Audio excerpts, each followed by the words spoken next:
Hello everyone, আসসালামু আলাইকুম। Welcome back to my channel. আশা করছি আপনারা সবাই ভালো আছেন। আমিও আপনাদের দোয়ায় খুব ভালো আছি।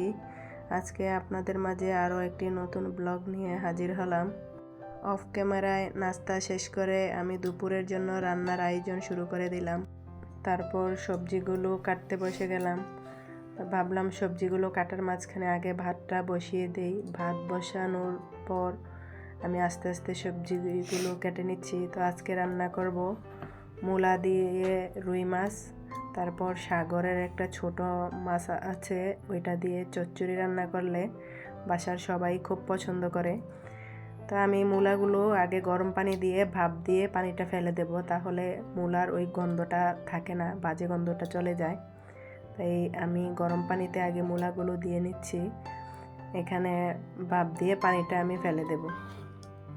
2-3 মিনিট সিদ্ধ হলেই আমি মূলাটা ছেঁকে নিতে পারবো। তা অপর পাশে কিন্তু আমার ভাতটাও সেদ্ধ হয়ে গেছে, তাই আমি ভাত এখন মারগেলে নেব। মূলা সেদ্ধ এদিকে কমপ্লিট হলে আমি তরকারিটাও বসিয়ে দিতে পারবো।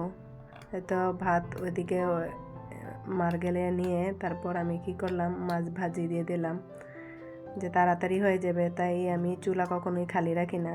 তো এদিকে আমার মূলা দিয়ে মাছ দিয়ে রান্না করব। এই তরকারিটাও আগে আমি সব মশলা কষিয়ে নিচ্ছি।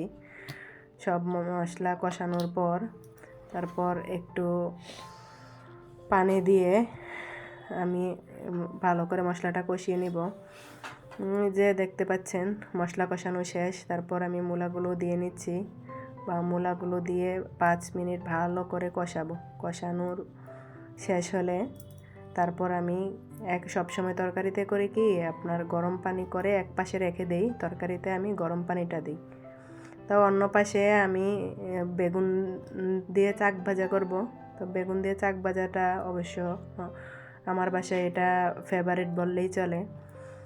তো চাক ভাজিটা বসিয়ে দিলাম, এদিকে চাক ভাজি হচ্ছে, অন্যদিকে আমার এই তো তরকারিতে দেখতেছেন 5 মিনিট তরকারি সেদ্ধ হয়ে গেল। এখন আমি ধনে পাতা মাছ দিয়ে আর 2 মিনিট আমি ঢাকা দিয়ে রেখে দেব। এটা আমার তরকারি সব কমপ্লিট। এই বেগুন ভাজা, তারপর মাছ তরকারি, ভাত, ছোট মাছের একটা চচ্চড়ি রান্না করলাম। এটা ক্যামেরার সামনে আনতে ভুলে গেলাম, তাই এই যে লাস্ট মুহূর্তে এই যে আপনাদের সাথে শেয়ার করলাম। তো আমার দুপুরের রান্না কমপ্লিট হয়ে গেল। এর মাঝখানেই গত দিনের মতো আজকেও আমার আরেকটি পার্সেল চলে আসছে। তো এই পার্সেলটা আমি একজনকে গিফট করব, আমার এক স্পেশাল মানুষকে। তাই এগুলোই আপনাদের সাথে আবার শেয়ার করলাম। তো এখানে আছে দেখেন 4টা বেডশিট আছে। তো এগুলোই আপনাদের সাথে শেয়ার করলাম। এগুলো কেমন হলো আমাকে একটু কমেন্ট বক্সে জানাবেন কমেন্ট করে। এই তো একে একে আমি প্রত্যেকটার কালার আপনাদের সাথে শেয়ার করলাম। তারপর এখানে ছিল 2টা বাচ্চাদের ড্রেস। এই ড্রেসগুলো কেমন হলো জানি না, অনলাইনে অর্ডার করে তো অনেকেই বলে খারাপ প্রোডাক্ট আসে, তো আমার কাছে মোটামুটি ভালোই লেগেছে, তাই আপনাদের সাথে আমি বারবার শেয়ার করি। এখানে ছিল আর 4টা 3 পিস, এগুলো আপনাদের সাথে শেয়ার করলাম একটা একটা করে। ওই পুরোপুরি খুলিনি, হালকা করে একটু খুলে আপনাদের সাথে সবগুলো শেয়ার করলাম। প্রত্যেকটার কালার কম্বিনেশন কেমন হলো একটু জানাবেন। এর ফাঁকে কিন্তু আপনাদের কাছে একটি কথা বলতে চাচ্ছি যে আপনারা সবাই কিন্তু আমার চ্যানেলটা সাবস্ক্রাইব করে দিবেন। এতো আমার কাজ কমপ্লিট হয়ে গেল। তারপর আমি রোদে কাপড় শুকাতে দিয়েছিলাম ছাদে, তাই ছাদে উঠতেছি।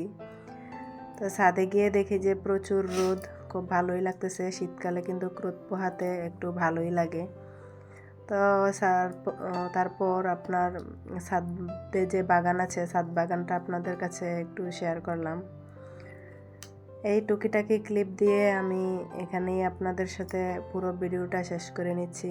সবাই সুস্থ থাকবেন, ভালো থাকবেন এবং আমার চ্যানেলটা সাবস্ক্রাইব করে দিবেন, আমার পাশে থাকবেন।